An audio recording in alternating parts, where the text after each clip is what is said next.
میں ایک فرد ہوں، مجھ سے ہے ملتواں کا ظہور، حقیقتوں کو جنم دینے والا خواب ہوں میں۔ مرنے کے دو ہی طریقے ہیں، غم مل جائے یا خوشیاں چلی جائے، دشمن گھر میں آ جائے یا دوست گھر سے چلا جائے، دونوں حالتوں میں مصیبت ہے۔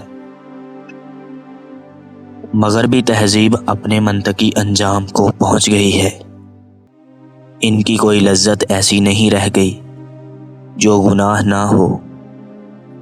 جہاں آپ اللہ کے سامنے جواب دہ ہیں وہاں آزاد نہ ہونا، اور جہاں آزاد ہیں وہاں پر پابند نہ ہونا۔ مغرب کے ساتھ اس وقت مقابلہ کرو جب آپ مشرق بن جاؤ۔ اگر آپ یوسف ہیں تو آپ کے 11 بھائی بھی موجود ہیں جو بھائی کے ساتھ ظلم کرنے والے ہیں اور بھائی کے مرتبے کے ساتھ ظلم کرنے والے ہیں۔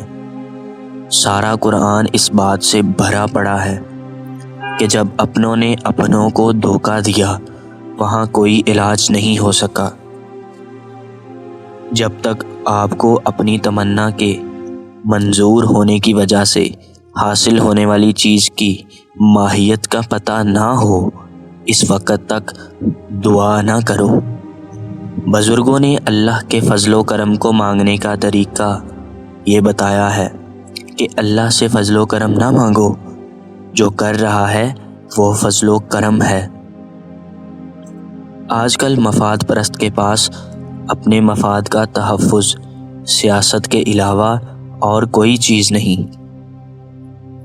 اپنی ہستی سے زیادہ کام کرنا ہلاکت ہے اور اپنی ہستی سے کم کام کرنا بددیانتی ہے۔ کبھی بادشاہ بننے کے لیے دعا نہ کرو، ورنہ دعا کے ذریعے حاصل ہو جانے والی بادشاہی کے اندر اگر کوئی ظلم اور تلخی ہوئی تو اس کے ذمہ دار تم ہوگے۔ ہر دن کی قیامت ہر روز شام کو ہو جاتی ہے۔